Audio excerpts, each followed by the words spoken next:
주신 말씀은 사도행전 14장 1절로 19절입니다. 사도행전 14장 1절로 19절 함께 교독해서 읽겠습니다. 이에 이고니온에서 두 사도가 함께 유대인의 회당에 들어가 말하니 유대와 헬라의 허다한 무리가 믿더라.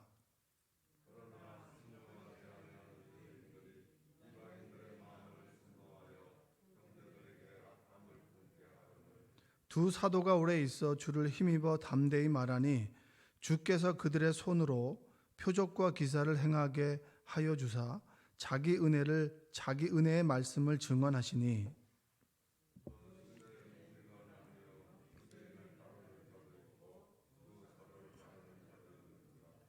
이방인과 유대인과 그 관리들이 두 사도를 모욕하며 돌로 치려고 달려드니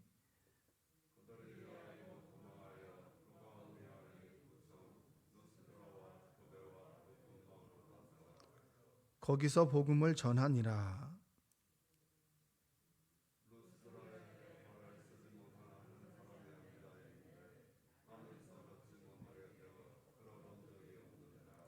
바울이 말하는 것을 듣거늘 바울이 주목하여 구원받을 만한 믿음이 그에게 있는 것을 보고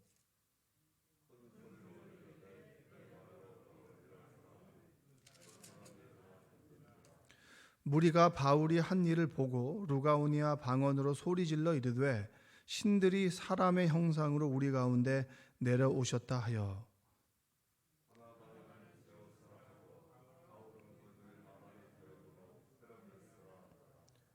시외 제우스 신당의 제사장이 소와 화환들을 가지고 대문 앞에 와서 무리와 함께 제사하고자 하니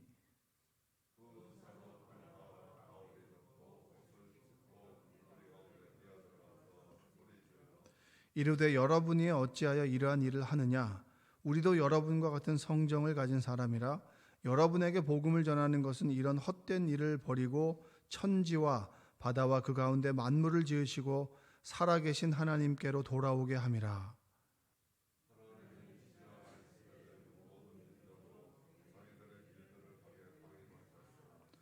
그러나 자기를 증언하지 아니하신 것이 아니니 곧 여러분에게 하늘로부터 비를 내리시며 결실기를 주시는 선한 일을 하사 음식과 기쁨으로 여러분의 마음에 만족하게 하셨느니라 하고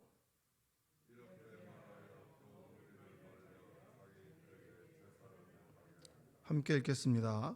유대인들이 안디옥과 이고니온에서 와서 무리를 충동하니 그들이 돌로 바울을 쳐서 죽은 줄로 알고 시외로 끌어내치니라.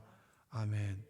오늘도 하나님의 은혜가 여러분의 삶 가운데 함께하기를 주님의 이름으로 축복합니다. 지금 바울과 바나바 일행의 1차 전도 여행에 대한 이야기를 좀 나누고 있습니다. 1차 전도 여행을 떠난 곳이 이제 이고니온이라고 하는 곳입니다. 이게 지역과 지역을 옮기는 그런 동기와 계기는 적대자들이 있습니다. 적대자, 그러니까 유대인들, 하나님을 경외하지 않는 사람들, 그러니까 오늘로 치면은 순종하지 않는 사람들. 여러분, 우리가 하나님 말씀에 순종하지 않다 보면 우리 안에 반감이 생깁니다. 뭐 이 정도 안 지켜도 되지, 뭐 남들도 안 지키는데. 이것부터가 뭐냐면 다른 하나님을 해한다, 뭐 다른 믿는 사람들을 해한다, 이런 뭐 적극적인 그런 행동 이전에 우리가 순종하면 순종하는 사람이 되지만 순종하지 않으면 여러분 적대적인 사람이 됩니다. 그러니까 우리의 마음이 뭐 여러 가지가 있을 것 같지만 아주 심플하게 보면 딱 두 가지예요. 하나님 말씀에 순종하는 사람, 순종하지 않으면 어느 순간부터 우리 안에 반감이 생겨나게 되고 그 반감이 우리를 점점 더 하나님으로부터 멀어지게 만들게 됩니다. 그래서 끊임없는 전도의 역사 가운데 방해의 역사가 나타납니다. 그러니까 아마도 바울이 그리고 바나바가 전도 여행을 다니면서 누구의 심정을 가장 먼저 알았겠는가? 예수님의 마음을 알았을 거예요. 예수님도 이렇게 끊임없이 종교적인 지도자들, 소위 하나님을 안다라고 하는 사람들, 그러나 알긴 알지만 하나님과의 만남이 없고 끊임없이 하나님과의 하나님 앞에서 말씀에 순종이 없는 사람들, 그런 어떤 바리새인들, 그들의 자신의 의를 내놓는 사람들, 자기 중심성이 강한 사람들로 인해서 늘 박해를 받았던 예수님을 얼마나 많이 깨달았을까? 여러분, 우리는 하나님의 일을 하게 되면서 오히려 하나님의 마음을 더 깨닫게 됩니다. 할렐루야. 그만큼 뭐죠? 하나님의 일을 한다라고 하는 것은 오해도 살 수 있고 때로 대접도 받지 못할 때가 있고, 그러나 그런 과정을 통해서 우리는 예수 그리스도의 마음을, 그분의 생애를, 그분의 삶을 우리가 닮아가고 그리고 알 수 있게 된다는 것입니다. 우리 2절 한번 읽어볼까요? 2절 한번 읽어보겠습니다. 2절. 그러나 순종하지 아니하는 유대인들이 이방인들의 마음을 선동하여 형제들에게 악감을 품게 하거늘. 여러분, 죄가 무서운 것은 죄의 확산성인데요, 죄는 무리를 짓습니다. 그래서 여러분, 우리가 꼭 단독 범죄냐 공범이 있느냐 이걸 보잖아요. 그래서 죄는 늘 공범을 만듭니다. 내가 하나님을 적대합니다. 그리고 하나님 말씀에 순종하지 않아요. 순종하지 않았을 때 순종하지 아니하는 나와 비슷한 사람들을 끊임없이 만들어가는 거예요. 그게 바로 죄의 확장성입니다. 그리고 죄의 무리를 짓는 것이죠. 그래서 반감을 갖게 하고 악감을 갖게 하고 적을 만드는 것이죠. 여러분, 우리가 그 신앙 공동체, 예수님을 믿는 공동체 내에도 늘 이런 부류들이 있습니다. 그러니까 새로울 게 전혀 없어요. 어떻게 믿는 사람이 그래? 믿는 사람은 그래요. 사람에 대한 여러분 대단한 환상을 갖지 마십시오. 나도 그렇게 될 수 있는 거예요.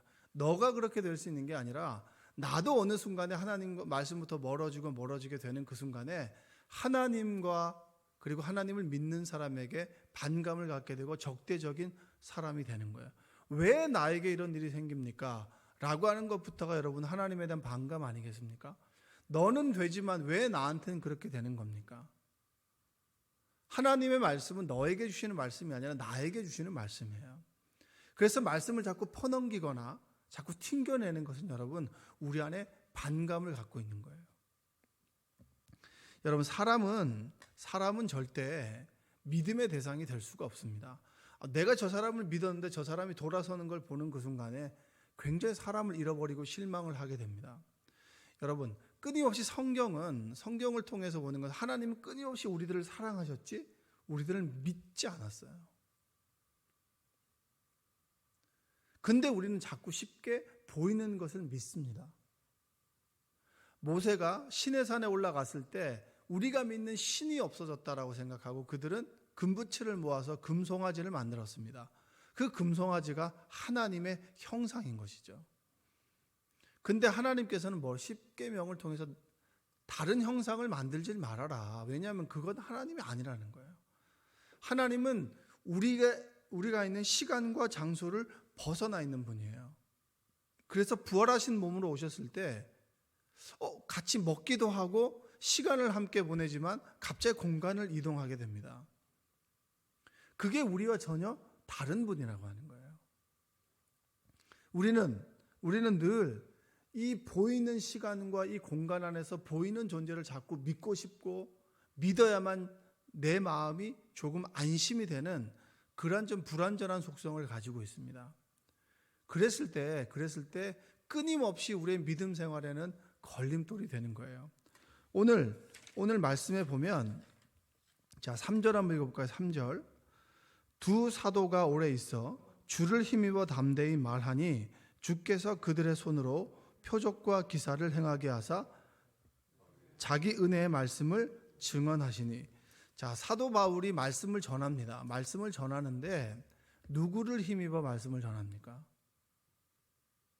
주를 힘입어 말씀을 전하는 거예요. 왜냐? 본인은 하나님의 말씀을 전하는 좋은 일이에요. 하나님 말씀을 전한다고 해서 이들에게 돈이 생기는 것도 아닙니다. 고생은 고생대로 하고요. 때로 사람들이 감사하는 그런 것들을 들을 수 있겠지만 적대하는 사람들 속에서 그들이 어디에다 마음을 둬야 될까요? 여러분이 힘든 일이 생기고 그리고 모든 일이 또 그 힘든 고비를 넘고 또 사람 때문에 기쁘고 즐겁고 또 어느 순간에 사람 때문에 속이 상할 때 여러분들은 누구를 의지합니까? 여러분, 참 아이러니한 것은 변하는 것에 마음을 두면 늘 마음이 어렵고 힘들어요. 그러나 변하지 않는 것에 마음을 두면 우리는 평안함을 얻게 됩니다. 왜냐? 하나님의 평안함이 우리에게 임하게 되기 때문입니다. 근데 하나님이 또 위로하실 때 믿는 사람들을 통해서 사람에게 상처받은 우리를 위로해 주십니다. 결론적으로 하나님의 역사는 사람을 통해서 임하지만 우리가 사람을 통해서 하나님의 역사가 임한다고 해서 사람을 믿으면 우리는 하나님을 잃어버리게 되기 때문에 평안과 기쁨과 그리고 상처를 받게 돼요. 그러나 우리가 변하지 않는 하나님의 중심을 두고 그분의 힘을 힘입어 그분의 역사를 힘입어 살아가다 보면 하나님의 역사가 사람을 통해서 우리를 위로하시더라. 할렐루야.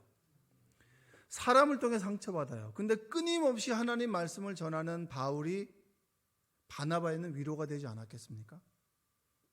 그래, 할 수 있어. 좀 해보자. 그래, 하나님께서 함께 하실 거야. 그리고 이 바울이 바나바가 바울을, 그리고 점점 더 사람들이 변화가는 소수의 사람들, 그리고 주님을 믿으려고 따르려고 하는 사람들을 보면서 그들의 위로를 얻지 않았겠습니까? 그러나 대부분의 사람들은 그들을 적대하고 아프게 하고 힘들게 하죠. 주님의 말씀을 힘입어서 그분이 주시는 능력을 힘입어서 말씀을 전하게 됐을 때 역사가 나타나는 거예요. 뭘 깨달을까요? 가장 믿음이 좋은 사람이 누굴까요? 바울과 바나바가 아니겠습니까? 주님을 힘입었더니 하나님의 역사가 나를 통해서 드러나더라. 할렐루야. 여러분들이 그게 그리스도의 증인이에요. 여러분들이 그런 증인된 삶을 살아가시기를 바랍니다. 때로 하나님께서 우리의 삶 속에 무기력하게 느껴질 때가 있습니다. 하나님께서 뭐 하시나? 뭐 하시길래 이렇게 힘들고 고달프고 어렵나? 그러나 그 시간도 하나님께서는 우리를 이끌어 가시고 우리와 함께 하시고 그리고 동행하신다. 그 믿음이 우리 삶 속에 기적을 만들어내는 원동력이 될 줄로 믿습니다.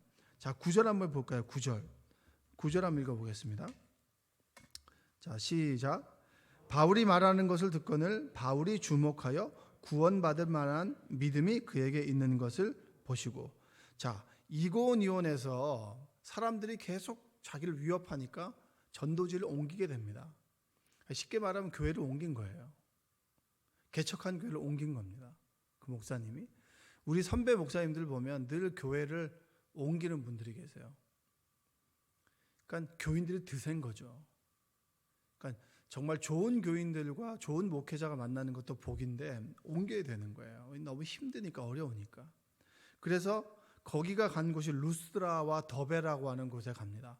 근데 루스드라라고 하는 곳에 갔더니 이 선천적으로 이 장애를 가지고 있는 사람이 있어요. 걷지 못하는 사람이 있는 겁니다. 근데 여기서 중요한 게 뭔지 아세요? 걷지 못한 사람을 고쳤어요. 여기서 보면 걷지 못하는 사람의 믿음이 우선입니까? 아니면 하나님의 바라봄과 은혜가 먼저입니까? 성경은 9절에 보면 이렇게 얘기합니다. 바울이 주목하여. 여러분, 우리가 대단한 믿음이 있어서 구원을 받고 대단한 믿음이 있어서 복을 받는다라고 생각하지만 그렇지 않습니다. 내가 가진 믿음보다 하나님의 주목하여 바라봄이 먼저라는 거예요. 여러분의 삶을 정말 1부터 100까지 알아야 되는데 99가지를 알았어요. 근데 하나님의 역사를 돌아보면 1000가지가 되는 거예요. 왜냐? 하나님께서 우리가 하나님을 주목하는 것보다 하나님께서 우리의 삶을 더 세세하게 주목하여 보시기 때문입니다. 할렐루야. 여러분이 그러잖아요. 기도하다 보니까 내가 기도하지 않은 것까지도 하나님께서 이루어 주셨다. 여러분 그런 고백하지 않습니까? 여러분의 인생의 여정을 돌아봤을 때, 야, 하나님께서 이렇게까지 내 삶 속에 역사하시나? 그럴 때 우리가 눈물이 나지 않습니까? 그게 하나님의 은혜구나. 내가 한 것도 없지만 불평했는데 하나님께서 나를 주목하여 보셨구나. 그래서 정말 내가 이것까지도 필요한 걸 아시고 이것까지도 준비해 주셨구나. 난 그걸 모르고 왜 이렇게 불평과 불만을 했는가. 하나님께 회개하잖아요.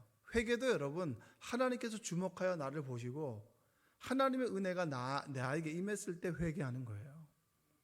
그냥 내가 은혜도 없는데 죽으라고 율법적으로 회개한다고 해서 그 회개야 내 삶을 변화시키느냐? 그렇지 않아요. 분에 넘치는 사랑을 받았을 때 비로소 우리는 여러분 내 것을 내어놓게 되고, 분에 넘치는 사랑을 받았을 때 내가 사랑하지 못한 것에 대해서 회개하게 되는 거예요. 하나님께서 물질적으로 나에게 부어주시는 걸 정말 하나님의 은혜라고 고백할 때, 내가 왜 저 집사님에게 하나만 줬을까? 2개, 3개를 더 나누어도 되는데 왜 이렇게 나는 옹졸하나? 이걸 깨닫는 거 아니겠습니까?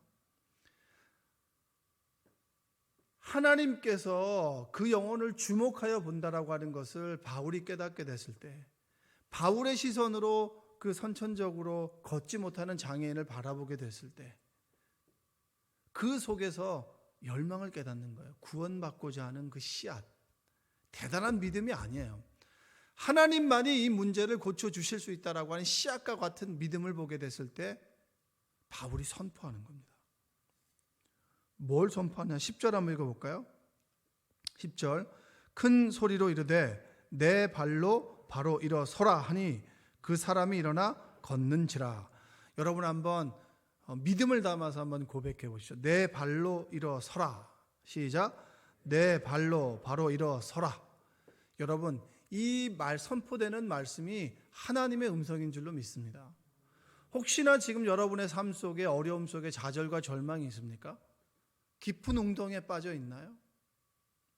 그때 깊은 웅덩이에 빠져 있을 때 우리는 끊임없이 바닥을 쳐다보고요, 웅덩이에 있는 벽을 쳐다봅니다. 빛이 없어요. 그러나 우리가 끊임없이 바닥과 그리고 이 벽을 쳐다볼 때 하나님께서는 나를 주목하여 보신다. 어느 순간에 우리가 그래, 구원은 바닥에 있는 것도 아니요, 내 옆에 있는 사람들을 통해서도 아니다. 그리고 하늘을 쳐다보게 될 때 뭐가 됩니까? 깊은 웅덩이에서 우리를 건져주시는 거예요.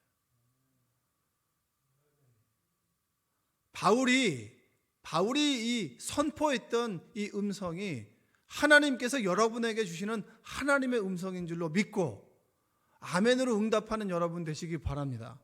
내 발로 바로 일어서라. 왜? 하나님께서 나를 주목하여 보시기 때문입니다. 어떤 것도 여러분들을 해할 수 없어요. 해한다라고 하는 두려움을 가지고 있기 때문이죠. 우리는. 하나님 외에는 여러분 생사화복을 주관하는 것은 아무것도 없습니다. 마귀는 끊임없이 늙은 사자의 포효일 뿐이에요. 끊임없이 우리를 끌어내리려고 하고 두려움을 심어줄 뿐이지 우리에게 생사를 주장할 수는 없습니다.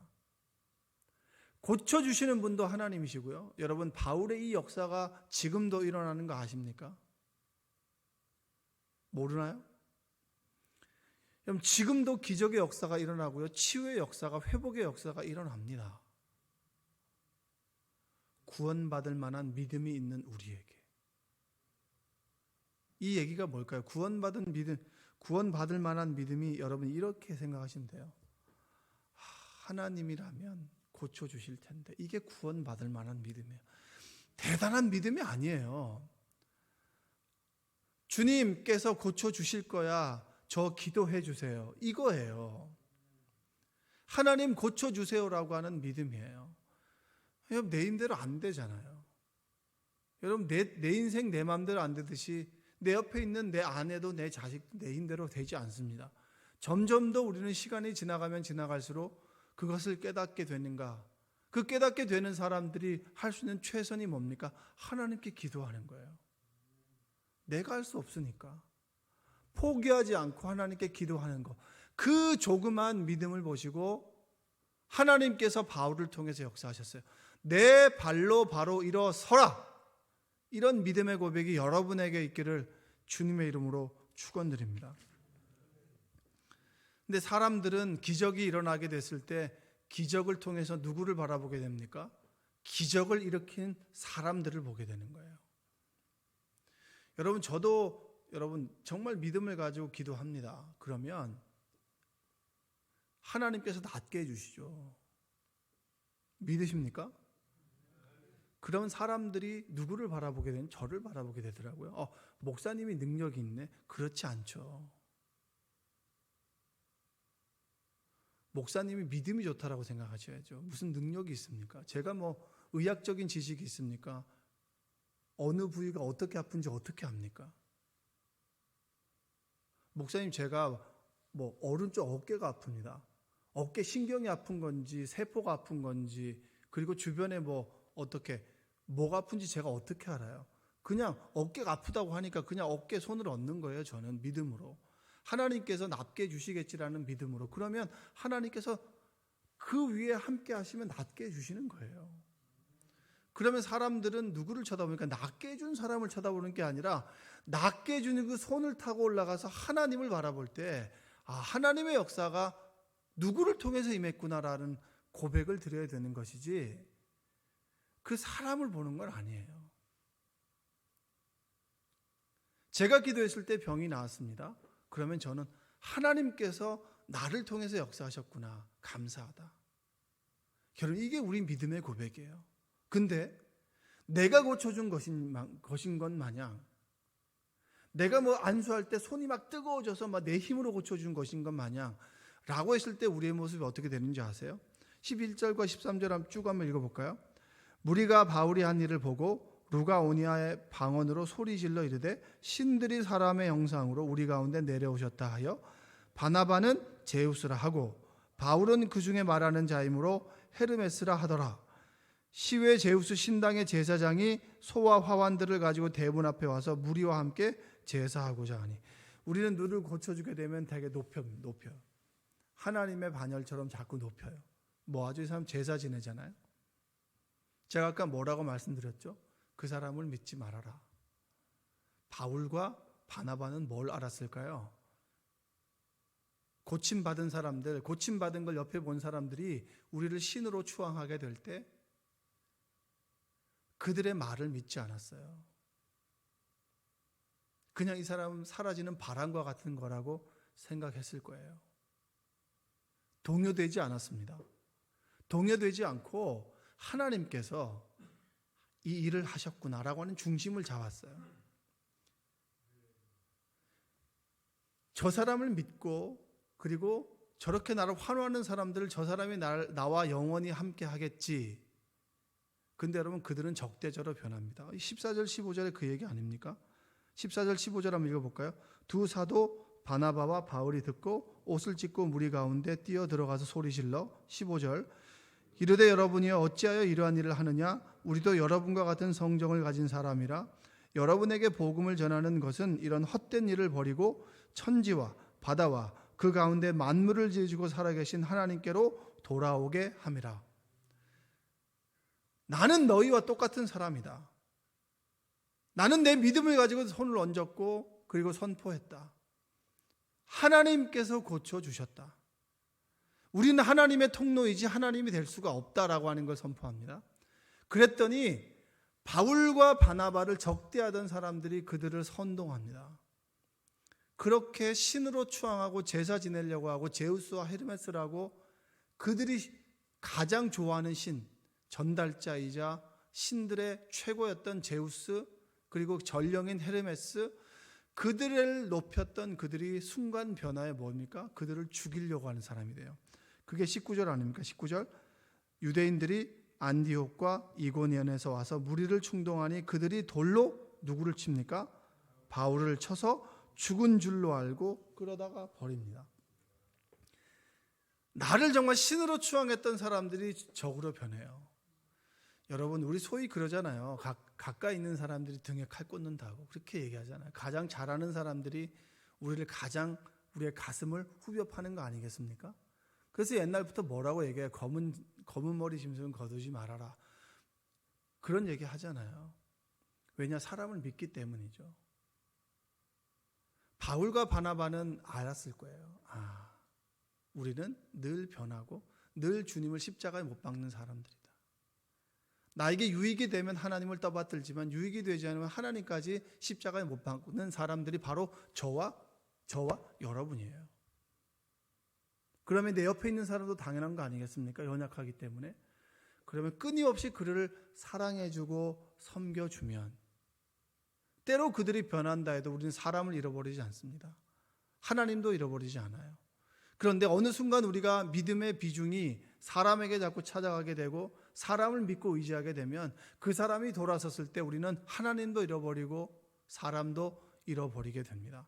사람은 늘 변해요. 메시아라고 종려나무 가지를 흔들었던 사람들이 십자가 앞에서 그를 죽이라고 했고, 바라바 앞에서 바라바를 놓아주고 예수님을 놓아주지 말아라, 그를 죽이라 선동하는 그 사람들의 마음에 현혹되는 사람들, 그 사람들이 바로 저와 여러분입니다.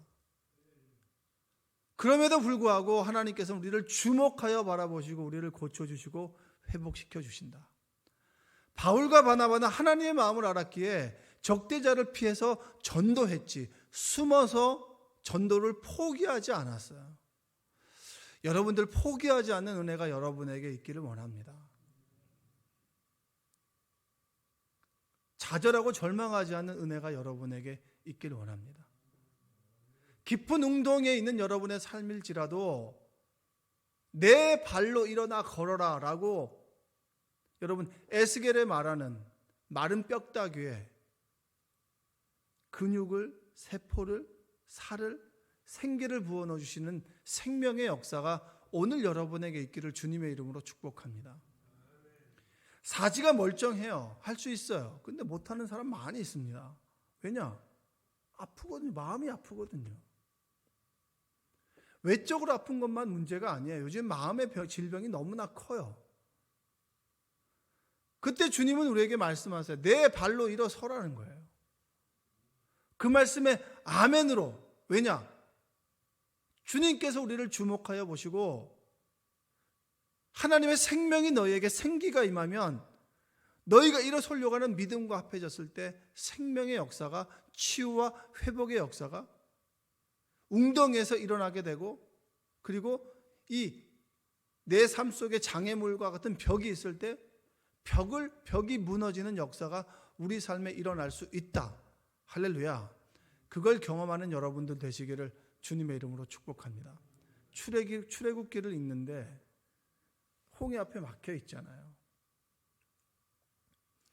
모세가 지팡이를 통해서 역사를 일으키죠. 근데 하나님께서 모세에게 뭐라고 하는지 아세요? 부르짖기만 하지 말아라. 나아가라는 거예요. 근데 늘 우리는 부르짖기만 하는 거예요. 구원받을 믿음이 없기 때문에. 그 조그만 믿음이 없기 때문에. 여러분, 기도했으면 나아가시면 됩니다. 내 걸음까지 일으켜 주십시오라고 하는 건 아니죠. 그건 믿음이 아닌 거예요.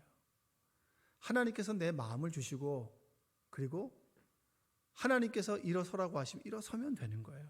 일어서는 건 내가 해야 되는 거예요. 저는 여러분, 기도하면 기도할수록 분명한 믿음이 저에게 하나 있어요. 흔들리지 않는 믿음. 내 기도에 응답해 주신다는 거예요. 내가 원하는 모양은 아닐지라도 하나님의 응답의 역사는 나타난다는 거예요. 전 그 믿음이 있습니다. 그게 바로 여러분 여기서 말하는 구원받을 만한 믿음 아닌가요? 아주 작은 믿음. 그 믿음을 주목하여 보시고 내 삶을 일으켜 주시는 하나님의 역사가 오늘도 여러분의 삶 속에 있기를 주님의 이름으로 축원드립니다. 기도하겠습니다. 사랑과 은혜가 풍성하신 아버지 하나님 감사합니다. 깊은 수렁과 웅덩이에 빠져 있습니까? 우리를 일으켜 주옵소서.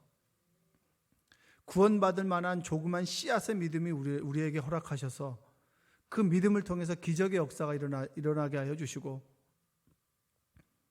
걷지 못하던 이가 내 발로 일어나 걸어라 라고 했던 그 말씀 앞에서 아멘으로 응답하게 됐을 때 일어나 걸었듯이 우리의 삶도 이런 역사가 나타나도록 주여 도와 주옵소서. 세상 사람들이 하나님을 조롱하여도 내가 믿는 하나님, 그 하나님께서 우리의 삶을 이끌어 주시니 우리의 삶 속에 역사가 나타나고 기적이 나타난다는 고백이 나를 통해 있게 하여 주옵소서. 일주일의 시작입니다. 하나님께서 우리 성도들의 삶 속에 함께 하시고 피곤치 않도록 도와주시고 만나는 관계 속에서, 일 속에서 하나님은 늘 부르짖음으로 하나님이 나를 통해서 임하시는 역사가 체험되어질 수 있도록 도와주옵소서. 예수님의 이름으로 기도합니다. 아멘.